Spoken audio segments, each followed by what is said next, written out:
ব্যবসা নিয়ে দুই গোষ্ঠীর সংঘর্ষ, আওয়ামী লীগ নেতা সহ আহত অর্ধশতাধিক।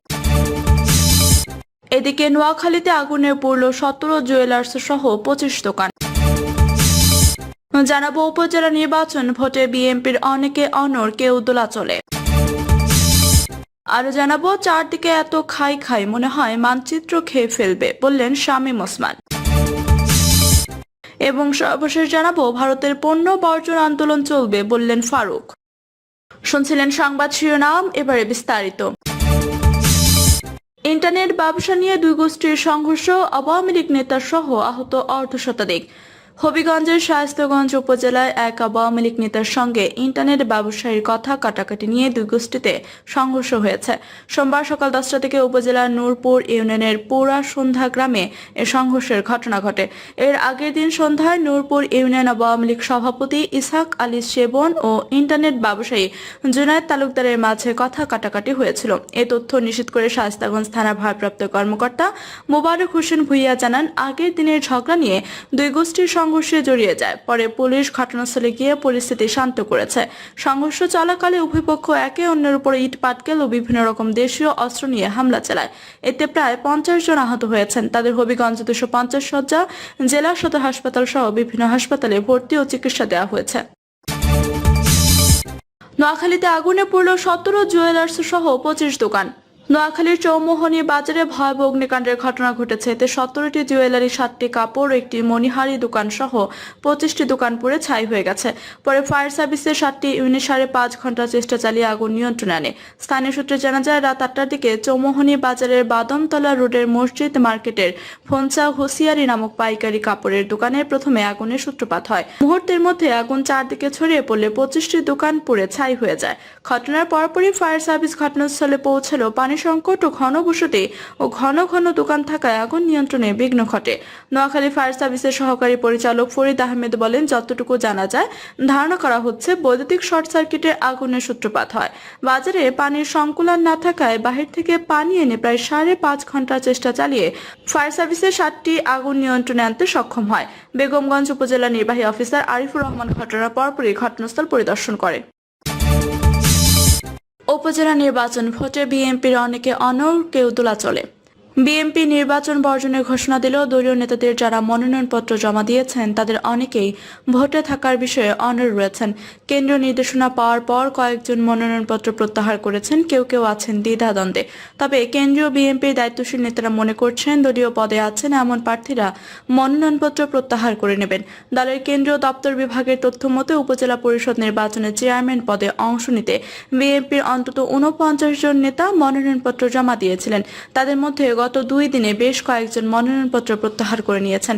এখন পর্যন্ত 35 জনের বেশি প্রার্থী মাঠে সক্রিয় আছেন। গতকাল রবিবার অন্তত 20 জন প্রার্থীর সঙ্গে যোগাযোগ করে 3 ধরনের ভাষ্য পাওয়া গেছে। বেশ কয়েকজন নির্বাচনে মাঠে থাকার বিষয়ে দৃঢ়তা দেখিয়েছেন। তাদের বেশিরভাগের দলের কোনো পদ নেই। দলে পদ আছে এমন নেতাদের কেউ কেউ প্রার্থীদের প্রত্যাহার করে নেওয়ার সিদ্ধান্ত নিয়েছেন। কয়েকজনের সঙ্গে কথা বলে মনে হয়েছে তারা এক ধরনের সিদ্ধান্তহীনতায় আছেন। ভোট করার ইচ্ছা আছে কিন্তু দলীয় নির্দেশ উপেক্ষা করতে চাইছেন না। বিএনপির জ্যেষ্ঠ যুগ্ম মহাসচিব রুহুল কবির রিজভী বলেন, মনোনয়নপত্র যারা জমা দিয়েছেন তাদের বেশ কয়েকজন তা প্রত্যাহার করে নিয়েছেন। আজ শেষ দিনে বেশিরভাগ নেতা মনোনয়নপত্র প্রত্যাহার করে নেওয়ার অঙ্গীকার করেছেন। বিএনপির দায়িত্বশীল নেতারা জানান, দলীয় সিদ্ধান্ত উপেক্ষা করে যারা প্রার্থী হয়েছেন তাদের বিরুদ্ধে সাংগঠনিক ব্যবস্থা গ্রহণের সিদ্ধান্ত নেওয়া হয়েছে। বিষয়টি প্রার্থীদের জানিয়ে দেওয়া হয়েছে। সম্প্রতি দলের শীর্ষ নেতৃত্বের সঙ্গে সাংগঠনিক ও সহ সাংগঠনিক সম্পাদকের সঙ্গে বৈঠক নির্বাচন বর্জনের জনগণকে উৎসাহিত করতে কর্মসূচি দেওয়ার সিদ্ধান্ত হয়। বিএনপি স্থায়ী কমিটির সদস্য গয়েশ্বর চন্দ্র রায় বলেন, যারা নির্বাচনে অংশ নিচ্ছেন তাদের সংখ্যা 10% কম। যে কোনো নির্বাচনে এ ধরনের 10% লোক থাকে। তার বিশ্বাস উপজেলার পরের ধাপগুলোতে সংখ্যা আরো কমে আসবে। বিএনপি যে 49 জন মনোনয়নপত্র জমা দিয়েছেন তাদের অনেকের কোনো পদ পদবি নেই। কেউ একসময় বিএনপির রাজনীতিতে সম্পৃক্ত থাকলেও দীর্ঘদিন নিষ্ক্রিয় ছিলেন। এর সংখ্যা অর্ধেকেরও বেশি বলছেন দলের দায়িত্বশীল নেতারা। যাদের পদ নেই তাদের নির্বাচন থেকে সরে দাঁড়ানোর নির্দেশ দেওয়া হয়েছে। ময়মনসিংহ ময়মনসিংহ বিভাগীয় কেন্দ্রীয় সাংগঠনিক সম্পাদক ইমরান সালেহে প্রিন্স বলেন, বিএনপির পরিচয় দিয়ে যারা মনোনয়নপত্র জমা দিয়েছেন তাদের উল্লেখযোগ্য সংখ্যকের পদবি নেই। সুতরাং যারা মনোনয়নপত্র জমা দিয়েছেন তাদের সবাইকে বিএনপির পরিচয় দেওয়া ঠিক হবে না। দলীয় সূত্রে জানা গেছে, মনোনয়নপত্র জমা দেওয়া নেতাদের সঙ্গে কেন্দ্রীয় নেতাদের পাশাপাশি বিভাগীয় সাংগঠনিক সম্পাদক এবং জেলার নেতারাও কথা বলেছেন। দলের নির্দেশ উপেক্ষা করে তাদের বিরুদ্ধে সাংগঠনিক ব্যবস্থা নেওয়া হবে, সেই বার্তাও পৌঁছে দেওয়া হয়েছে। নাম প্রকাশে অনিচ্ছুক বিএনপির দুজন গুরুত্বপূর্ণ নেতা বলেন, নির্বাচনের বিষয়ে সিদ্ধান্ত নিতে দলের শীর্ষ নেতৃত্বকে অনেক আগেই পরামর্শ দেওয়া হয়েছিল, কিন্তু তিনি তা করেননি। ফলে তৃণমূল নেতাদের অনেকে এক ধরনের সিদ্ধান্তহীনতায় থেকে মনোনয়নপত্র জমা দিয়েছেন। দলীয় নেতারা মনে করেন, মনোনয়নপত্র দাখিলের আগে সিদ্ধান্ত নেওয়া গেলে নেতাদের প্রার্থীর সংখ্যা আরো কমানো যেত। প্রার্থী হওয়ার পর সরকারপন্থীদের কৌশলের ফাঁদে পড়েছেন কেউ কেউ। নাম প্রকাশে অনিচ্ছুক একজন সাংগঠনিক সম্পাদক বলেন, যেখানে আওয়ামী লীগের প্রার্থী বেশি সেখানে বিএনপি প্রার্থী নিজেকে সুবিধাজনক অবস্থায় দেখছেন, যেটা সম্ভাবনা বেশি এমন ধারণা থেকে প্রার্থিতা প্রত্যাহার করতে চাইছেন না। আবার যেখানে সরকারপন্থী প্রার্থীদের মধ্যে অভ্যন্তরীণ কোন্দল আছে সেখানে আওয়ামী লীগের একাংশ বিএনপির প্রার্থীকে সমর্থন দেওয়ার প্রলোভন দিচ্ছে। এই বিএনপি নেতা মনে করেন, নির্বাচনী বিষয়ে দল আগে থেকে সিদ্ধান্ত নিলে এই ধরনের জটিলতা তৈরি হতো না। নাম প্রকাশ না করার শর্তে ব্রাহ্মণবাড়িয়া জেলার একটি উপজেলা চেয়ারম্যান প্রার্থী বলেন, মনোনয়ন দাখিল করার পর কেন্দ্রের সিদ্ধান্ত আমাদের জন্য বিব্রতকর। ভোটে না গেলে বিষয়টি আমাদের আগেই জানিয়ে দেওয়া দরকার ছিল, এতে আমাদের জন্য বিষয়টি সহজ হতো। আমাদের প্রতিনিধিদের পাঠানো তথ্য অনুযায়ী ব্রাহ্মণবাড়িয়া সরাইলে চেয়ারম্যান পদে বিএনপি 2 নেতা প্রার্থী হয়েছেন। তারা হলেন উপজেলা বিএনপির সাধারণ সম্পাদক নুরুজ্জামান লস্কর ও সাবেক সাধারণ সম্পাদক মোহাম্মদ আনোয়ার হোসেন।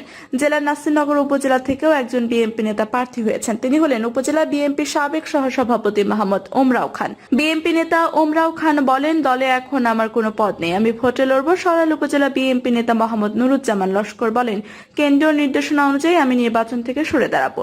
মেঘনা উপজেলা চেয়ারম্যান পদে লড়ছেন উপজেলা বিএনপির আহ্বায়ক ও কুমিল্লা উত্তর জেলা বিএনপির যুগ্ম আহ্বায়ক মোহাম্মদ রমিজউদ্দিন। লাঙ্গলকোটে চেয়ারম্যান পদে লড়ছেন উপজেলা ছাত্রদলের সাবেক সভাপতি বিএনপি নেতা মাজহারুল ইসলাম ছোপো। তার এখন দলে কোনো পদ নেই, দুজনেই ভোটের লড়াই থাকবেন বলে জানিয়েছেন। মানিকগঞ্জে হরিরামপুর ও সিংড়াই উপজেলা থেকে বিএনপি 4 জন নেতা নির্বাচনে অংশ নিচ্ছেন। এর মধ্যে 2 জন উপজেলা চেয়ারম্যান, একজন ভাইস চেয়ারম্যান। চারদিকে এত খাই মনে হয় মানচিত্র খেয়ে ফেলবে, বললেন শামীম ওসমান। নারায়ণগঞ্জ 4 আসনের সংসদ সদস্য AKM শামীম ওসমান বলেছেন, আমি যখন তুলারাম কলেজের ভিপি ছিলাম প্রচুর পাওয়ারফুল ছিলাম। এখনকার 10টা এমপির চেয়েও পাওয়ার বেশি ছিল সে সময়, তবুও 900 টাকার জন্য ফর্ম পূরণ করতে পারিনি। আমার বড় ভাই একজনের বাড়িতে গিয়েছিলেন 900 টাকার জন্য, নাম বলছিলাম। তারা সেদিন বলেছিলেন, বন্ধ রাখার মতো কিছু কি আছে? তখন জীবন কানাই চক্রবর্তী স্যার আমার ফর্ম পূরণ করে দিয়েছিলেন। আমার শরীরের হাজারো ছেলের ফর্ম পূরণ হয়েছে, কিন্তু আমি আমারটা করিনি। এটাই ছিল নৈতিকতা। এখনো নৈতিকতা নিয়ে রাজনীতি করতে চাই। এখন চারদিকে এত খাই মনে হয় মানচিত্র খেয়ে ফেলবে। তিনি আরো বলেন, আমাদের ছোট্ট এই দেশে 17 কোটি মানুষ না হয়ে যদি কম হতো তাহলে আমরা ঘরে বসে খেতে পারতাম। তবে আলহামদুলিল্লাহ আমরা ভালো আছি। জনসংখ্যা বেশি, সেটাই আমাদের জন্য এখন শক্তিতে পরিণত হয়েছে। তিনি বলেন, আমরা মনে করি আমরা যাতে দান করছি মনে হয় বিশাল ভালো কাজ করছে। এটা ভালো কাজ ঠিকই, তবে তার চেয়ে বড় হলো যে সুযোগ দিচ্ছে।